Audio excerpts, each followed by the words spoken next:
let's say this half of the room do the Luke 10 passage, Luke 10, 1 through, I'm looking at the wrong screen. Luke 10, 1 through 11. This half of the room do the Matthew passage, Matthew 10, 5 through 14.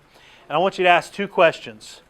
What did Jesus tell the disciples to do, and what did Jesus tell the disciples not to do? So read it out loud, and then just let's make a list. Very descriptive list that Jesus has given here. So read it out loud and make this list. What did He tell us to do? What did He tell us not to do? The things that you saw in this passage, we'll just bounce back and forth between Matthew and Luke. So what are the things that you saw that we were to do? What did He tell the disciples to do? Angie, you mind writing for me on the board so it looks nice and neat? Go to the lost shepherd of Israel. Go to the lost sheep of Israel. Oh yeah, there's one here. I'm sorry. All right, go to the lost sheep of Israel. So to do. What else are we supposed to do? All right, go 2 by 2. Why 2 by 2?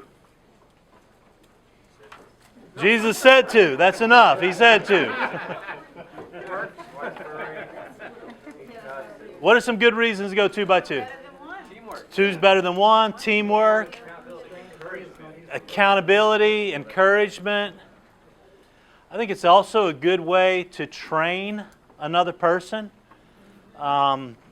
We were out prayer walking one time in an area, and I modeled about 3 times how to begin a conversation, and shared the gospel one time, and then another time we got sort of rejected, then got to share the gospel, and then a third time we met somebody, I said, "Gwen has something to say to you."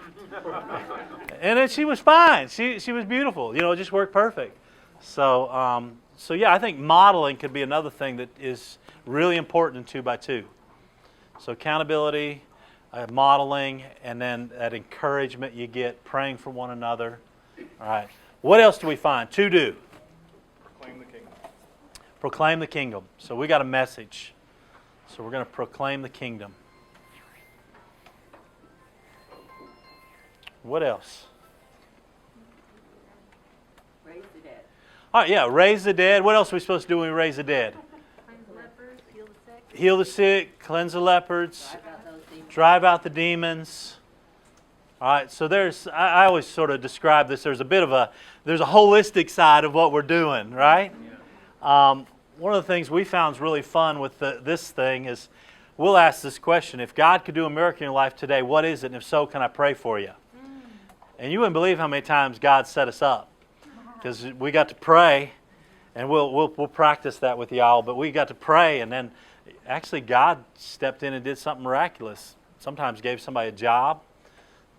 3 times I know people have been healed of cancer in the U.S. Asia, this happens all the time. I'm a Baptist, so this is out of my Baptist-costical box, by the way. So I'm not, just know where my roots are, But we've seen God do some amazing things. We had another lady, what's the thing past chicken pox? Shingles. Yeah, man, they laid hands and prayed on her in Austin, and the shingles are gone. So anyhow, I'm expecting God to do something. Expecting Him to move. Is that the attitude we have? I went to Asia cessationist. You know what that means? But then then after somebody sort of got healed, it really messed up my cessationist theology. And then I had to go back to the Bible and say, "No, what's the Bible say?" And anyhow, just mess with me. So anyhow, I'm messing with y'all a little bit, but I don't know where you are theologically. What else are we supposed to do and not to do? Let your peace rest upon a house. Yeah, let your peace rest upon a house. All right? What are some other things we're supposed to do as we go to this house? You need to pray.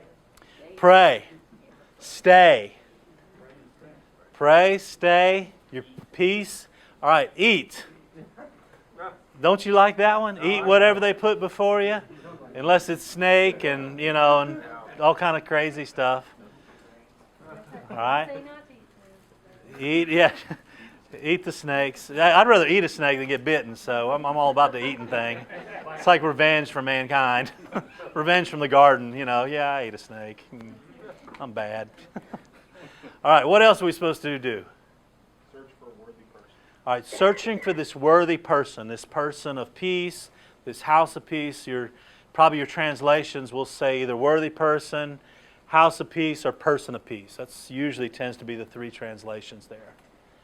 All right. Anything else we're supposed to do? Freely give. Freely give. Is that what you were saying back here? Okay, yes. All right, so now, what about on the don't? What are the things he tells us not to do?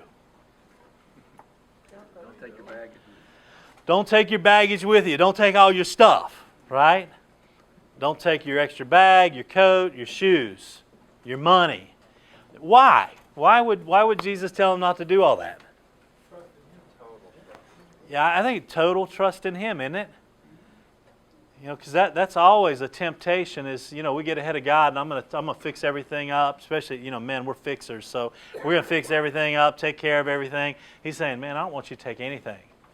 I just want you to trust me that I'm at work, right?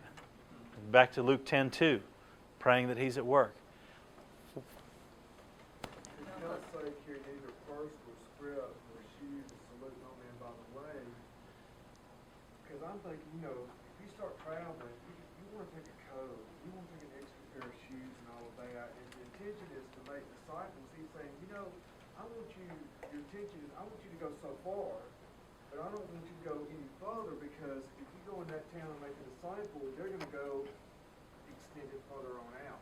So that's why they did not take that extra pair of shoes. I've not heard anybody say it that way before. That's good. I've probably taught this 1,000 times, but that's awesome. So yeah, that could be just part of the strategy. Could be part of the strategy of just learning to trust God. There was something else you mentioned there on the don't that we missed. Don't go to Gentiles. Seeing God's provision as you go as a witness to those you're witnessing to. Their Yeah. God provides. Yeah, seeing God's provision as you go as a witness that God provides. Because who's going to give you the food? The house of peace. Who's going to give you something to drink?